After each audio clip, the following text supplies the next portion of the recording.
बांग्लादेश बांग्लादेश बांग्लादेश बांग्लादेश बांग्लादेश बांग्लादेश।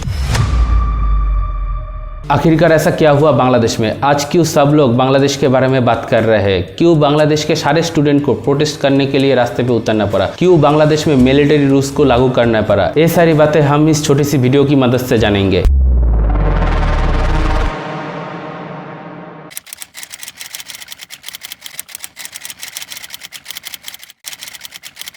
बांग्लादेश में चल रहा है स्टूडेंट का प्रोटेस्ट और इस प्रोटेस्ट का सीधा कारण है रिजर्वेशन, जो है गवर्नमेंट की कोटा सिस्टम के खिलाफ। जिस कोटा सिस्टम में 56% सरकारी नौकरियां फ्रीडम फाइटर्स, फिजिकल डिसेबिलिटीज, औरतों और अलग अलग सोसाइटी के लिए रिजर्व है। और इस 56% में सबसे बड़ा कोटा है फ्रीडम फाइटर्स की फैमिली के लिए, जो है 30%। स्टूडेंट प्रोटेस्ट कर रहे हैं कोटा सिस्टम के रिफॉर्मेशन के लिए। स्टूडेंट चाहते हैं गवर्नमेंट के द्वारा सारे फिजिकल डिसेबिलिटीज और एथनिक माइनॉरिटीज को छोड़कर सारे रिजर्वेशन को हटा दिया जाए। इस फ्रीडम फाइटर का कोटा सिस्टम को बनाया गया था बांग्लादेश आजादी के एक साल बाद 1972 में, लेकिन उस समय इस 30% कोटा सिस्टम को बनाया गया था सिर्फ फ्रीडम फाइटर्स के लिए, जो फ्रीडम फाइटर्स उस समय देश स्वाधीन करने के लिए आजादी की इस लड़ाई में शामिल हुए थे। लेकिन बाद में 1997 में इस कोटा सिस्टम की रिजर्वेशन को बढ़ाकर फ्रीडम फाइटर्स के बच्चों के लिए भी कर दिया गया था। फिर 2010 में जाकर इस कोटा को और एक बार एक्सटेंड करके उनके ग्रैंड चाइल्ड के लिए भी कर दिया गया था। बाद में इस ग्रैंड चाइल्ड की कोटा सिस्टम के खिलाफ 2013 में एक बहुत बड़ा मूवमेंट भी हुआ था बांग्लादेश में। फिर 2018 में बांग्लादेश की गवर्नमेंट पेशर में आकर एक सर्कुलर जारी करते हैं कि फर्स्ट क्लास और सेकंड क्लास की जॉब में इस कोटा सिस्टम एप्लीकेबल नहीं होगा। यहाँ पर सब ठीक हो गया था, लेकिन 2021 में कुछ फ्रीडम फाइटर्स के बच्चों ने मिलकर हाई कोर्ट में एक पिटीशन फाइल किया कोटा सिस्टम को फिर से एप्लीकेबल करने के लिए। फिर जाके 5 जून 2024 में हाई कोर्ट का राय आता है। हाई कोर्ट के द्वारा सरकारी सर्कुलर को इलीगल डिक्लेयर कर दिया जाता है और कोटा सिस्टम को फिर से एक बार एप्लीकेबल कर दिया जाता है। इसलिए बांग्लादेश का हर स्टूडेंट कोटा सिस्टम के खिलाफ प्रोटेस्ट करने के लिए रास्ते पर उतर जाता है। और इस रिजर्वेशन में चल रहा था करप्शन। कौन फ्रीडम फाइटर की फैमिली से है और कौन फ्रीडम फाइटर की फैमिली से नहीं है, ये कौन डिसाइड करेगा? तब बांग्लादेश का रूलिंग पार्टी आवामी लीग का प्राइम मिनिस्टर शेख हसीना इस बात का डिसाइड करने का जिम्मेदारी अपने ऊपर लेती है। फ्रीडम फाइटर की लिस्ट में जिन जिन लोगों का नाम है, इन नाम के लिस्ट को लेकर 60,000 से भी ज्यादा ऑब्जेक्शन आया है, लेकिन सरकार की द्वारा इन ऑब्जेक्शन का कोई भी सोल्यूशन नहीं किया गया है। 10 जुलाई 2024 पे ये बात पहुंचती है सुप्रीम कोर्ट पे। सुप्रीम कोर्ट हाई कोर्ट के फैसले के ऊपर रोक लगा देता है, लेकिन ये प्रोटेस्ट फिर भी नहीं रुकता। और इस प्रोटेस्ट में शेख हसीना का सबसे बड़ा गलती थी स्टूडेंट प्रोटेस्ट के खिलाफ एक्सेसिव फोर्स को यूज करना। और 14 जुलाई 2024 में उन्होंने एक प्रेस कॉन्फ्रेंस करी प्रोटेस्टर को शांत करने के लिए, लेकिन उनकी एक बात की वजह से हालात और बस से बदतर बन गया है। अपनी स्पीच में शेख हसीना ने कहा, फ्रीडम फाइटर की ग्रैंड चाइल्ड को कोटा नहीं मिलेगा तो क्या राजाकार की ग्रैंड चाइल्ड को कोटा मिलेगा?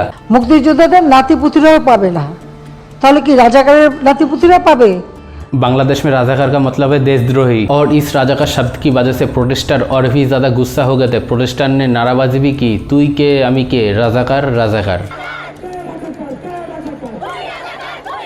सारे प्रोटेस्टर शेख हसीना को डिक्टेटर कह के पुकार रहे थे। बांग्लादेश सरकार स्टूडेंट के खिलाफ रबर बुलेट्स और टीयर गैस इस्तेमाल कर रहे थे। जब हालात और बिगड़ने लगी तब इसमें मिलिट्री को भी शामिल किया गया था। सरकार की द्वारा इंटरनेट सर्विस को भी पूरा बंद कर दिया गया था बांग्लादेश में। अब बांग्लादेश में खून पानी की तरह बह रहा था, जिसके बाद शूट ऑन साइट का भी ऑर्डर दिया गया था प्रोटेस्टर के खिलाफ। 16 जुलाई से लेकर 20 जुलाई के बीच 100 से भी ज्यादा स्टूडेंट मारे गए थे इस प्रोटेस्ट के चलते। फिर 21 जुलाई 2024 में सुप्रीम कोर्ट अपना नया राय पेश करते हैं। कहते हैं 93% जब मेरिट के बेस पे होगा और 7% जब कोटा के जरिए होगा, जिनमें 5% होगा फ्रीडम फाइटर के बच्चों के लिए और 2% होगा अदर्स कैटेगरी लोगों के लिए। लेकिन प्रोटेस्टर इस बात से बिल्कुल खुश नहीं था। उनका कहना था, भला कोई भी परसेंटेज फ्रीडम फाइटर के ग्रैंड चाइल्ड को क्यों दे? प्रोटेस्टर की सिर्फ यही एक डिमांड नहीं थी, वो चाहते थे जो भी लोग इन स्टूडेंट की हत्या के लिए जिम्मेदार है उनको कड़ी से कड़ी सजा दी जाए। शेख हसीना सरकार को माफी मांगनी पड़ेगी उनके वायलेंस के लिए। इंटरनेट सर्विस को दोबारा चालू किया जाए। ऐसे ही टोटल 9 मांगे थी स्टूडेंट की, लेकिन 7 दिन बीत जाने के बाद भी प्रोटेस्टर की इस डिमांड को पूरा नहीं किया गया था। फिर एक न्यूज आता है 23 जुलाई की रात को 36 अनआइडेंटिफाइड बॉडी को किसी को ना बताए रातों रात दफनाया गया था। जब ऐसा खबर पब्लिक हुआ तब प्रोटेस्टर और भी ज्यादा गुस्सा हुए। अब प्रोटेस्टर चाहते हैं शेख हसीना की सरकार रिजाइन करे। 4 अगस्त 2024 में सारे स्टूडेंट शेख हसीना सरकार के रिजाइन के लिए ढाका तक एक पैदल लॉन्ग मार्च स्टार्ट किया था। इस बात से शेख हसीना सरकार ने काफी ज्यादा वायलेंस के साथ रिएक्ट किया। इस वायलेंस के चलते 100 से भी ज्यादा स्टूडेंट की जान एक दिन में में गई थी। 5 अगस्त 2024 पे सारे स्टूडेंट ने मिलकर शेख हसीना के ऑफिशियल और पर्सनल रेसिडेंशियल को चारों तरफ से घेर लिया था। ठीक दोपहर की 1:30 बजे उनके सिक्योरिटी टीम उनको बताया था आपको रिजाइन करना पड़ेगा, हालात बहुत बिगड़ चुका है, हमारे पास बिल्कुल टाइम नहीं है, हम लोगों को जल्द से जल्द निकलना पड़ेगा। फिर थोड़ी देर के अंदर शेख हसीना और उनकी सिस्टर एक आर्मी हेलीकॉप्टर में बैठकर बांग्लादेश छोड़ के भाग गई। थोड़ी देर में सारे प्रोटेस्टर मिलकर उनके घर पर हमला करके पूरे घर को तहस नहस कर देता है।